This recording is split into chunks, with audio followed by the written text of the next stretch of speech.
ಓಂ ಗಂ ಗಣಪತಾಯೇ ನಮಃ. ಶ್ರೀ ಗುರುದೇವ ರುದ್ರಾಯ ನಮಃ. ಎಲ್ರಿಗೂ ನಮಸ್ಕಾರ ಸ್ನೇಹಿತರೆ. ನಾನು ನಿಮ್ಮ ಪ್ರಕಾಶ್. ಸ್ನೇಹಿತರೆ, ಇಂದು ಶತ್ರು ಸ್ತಂಭನ ಪ್ರಾಚೀನ ಕಾಲದ ಒಂದು ತಂತ್ರ ತಗೊಂಡು ಬಂದಿದ್ದೀನಿ. ಇದನ್ನು ಹೇಗೆ ಮಾಡೋದು ನಾನು ತಿಳಿಸ್ಕೊಡ್ತೀನಿ. ಅದಕ್ಕೂ ಮುಂಚೆ ನನ್ನ ಚಾನಲನ್ನು ಸಬ್ಸ್ಕ್ರೈಬ್ ಮಾಡಿಲ್ಲ ಅಂದರೆ ಸಬ್ಸ್ಕ್ರೈಬ್ ಮಾಡಿ, ಲೈಕ್ ಮಾಡಿ, ಶೇರ್ ಮಾಡಿ. ಹಾಗೆ ಬೆಲ್ ಐಕಾನ್ ಬಟನ್ ಪ್ರೆಸ್ ಮಾಡೋದನ್ನ ಮರಿಬೇಡಿ. ಹೇಗೆ ಅಂದರೆ ಮುಂದೆ ನಾನು ಏನು ವೀಡಿಯೋಸ್ ಬಿಡ್ತೀನೋ ಅದು ಎಲ್ಲರಿಗಿಂತ ಮುಂಚೆ ನಿಮಗೆ ಬಂದು ಸೇರುತ್ತೆ. ಸ್ನೇಹಿತರೆ, ಶತ್ರುಗಳು ಯಾರಿಗೆ ತಾನೇ ಇರೋದಿಲ್ಲ. ಈಗ ನಿಮ್ಮ ಪಾಡಿಗೆ ನೀವಿರ್ತೀನಿ, ಜೀವನ ನಡೆಸ್ಕೊಂಡು ಹೋಗ್ತೀವಿ ಅಂತ ಹೇಳಿದ್ರೆ ಬಿಡೋದಿಲ್ಲ. ಸುಖ ಸುಮ್ಮನೆ ಮಾನಸಿಕವಾಗಿ ಅಥವಾ ದೈಹಿಕವಾಗಿ ಹಿಂಸೆ ಕೊಡ್ತಾನೇ ಇರ್ತಾರೆ.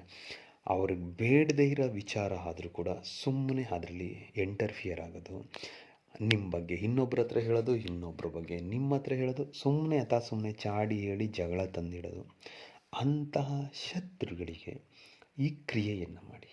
ಈ ಕ್ರಿಯೆ ಮಾಡೋದಕ್ಕೆ ಏನು ಬೇಕೋ, ಮೊದಲಿಗೆ ಗೋಧಿ ಹಿಟ್ಟು ಬೇಕಾಗುತ್ತೆ 1/4 kg.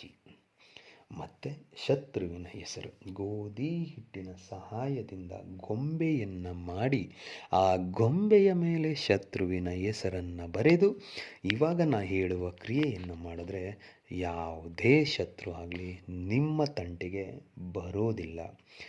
ಏನು ಮಾಡಬೇಕು? ಮೊದಲಿಗೆ ಈ ಪುರಾತನ ಕಾಲದ ತಂತ್ರ ಮಾಡೋದಕ್ಕೆ ನೀವು ಶನಿವಾರದ ದಿನ ತುಂಬ ಸೂಕ್ತವಾದ ಸಮಯ. ಇದನ್ನು ಮಧ್ಯಾಹ್ನ 12ರಿಂದ 2ರ ಒಳಗಡೆ ಮಾಡಬೇಕಾಗುತ್ತೆ. ಮೊದಲಿಗೆ ಒಂದು ಶುಭ್ರವಾದಂಥ ತಟ್ಟೆಯನ್ನು ತೆಗೆದುಕೊಂಡು ಏನು ಗೋಧಿ ಹಿಟ್ಟು ಹೇಳಿದ್ನೋ ಆ ಗೋಧಿ ಹಿಟ್ಟಿನಿಂದ ಒಂದು ಗೊಂಬೆಯನ್ನು ಮಾಡಿಕೊಳ್ಳಿ.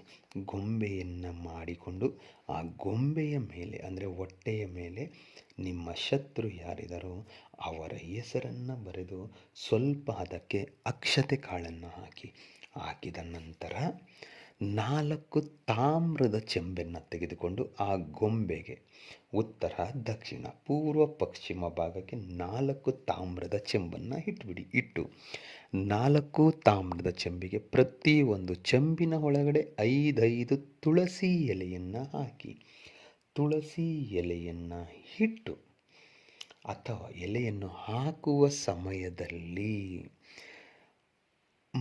ಮಂ ಶತ್ರು ಅಂದರೆ ಎಕ್ಸಾಂಪಲ್ ರಾಮ ಅಂದ್ಕೊಳ್ಳಿ.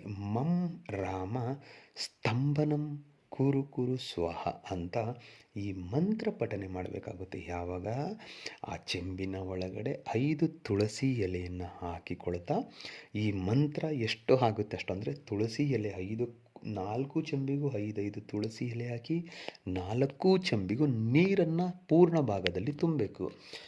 ತುಂಬುವ ಸಮಯದಲ್ಲಿ ಈ ಮಂತ್ರನ ಹೇಳಬೇಕಾಗುತ್ತೆ. ಮಂ ಶತ್ರು ನಾಶನಂ ಸ್ತಂಭನಂ ಕುರು ಕುರು ಸ್ವಹ ಅಂತ ಹೇಳ್ತಾ ಅದನ್ನು ಕಾರ್ಯ ಮುಗಿಸ್ಬೇಕು. ಮುಗಿಸಿದ ಮೇಲೆ ಅದನ್ನು ಆವತ್ತಿನ ರಾತ್ರಿ ಅಲ್ಲೇ ಇಡೋದಕ್ಕೆ ಬಿಡಬೇಕು ಪೂರ್ತಿ ದಿನ. ಮರುದಿನ ಅದನ್ನು ತೆಗೆದುಕೊಂಡು ಹೋಗಿ ಹರಿಯುವ ನೀರಿನಲ್ಲಿ ಬಿಟ್ಟು ಬರಬೇಕು.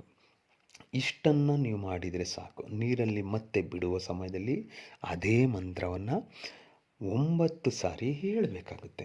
ಹೇಳಿ ಹಿಂದೆ ತಿರುಗಿ ನೋಡದೆ ನೀವು ಮನೆಗೆ ಬಂದಿದ್ದೆ ಆದಲ್ಲಿ ನಿಮ್ಮ ಶತ್ರು ನಾಶ ಆಗೋದ್ರಲ್ಲಿ, ಸ್ತಂಭನ ಆಗೋದ್ರಲ್ಲಿ ಯಾವುದೇ ರೀತಿಯ ಸಂಶಯ ನಿಮಗೆ ಬೇಡ. ಏಕೆ ಅಂದರೆ ಇದು ತುಂಬ ಪುರಾತನ ಕಾಲದ ತಂತ್ರ ಆಗಿರೋದ್ರಿಂದ ಖಂಡಿತ ಈ ಕೆಲಸ ಆಗುತ್ತೆ. ಮಾಡಿ.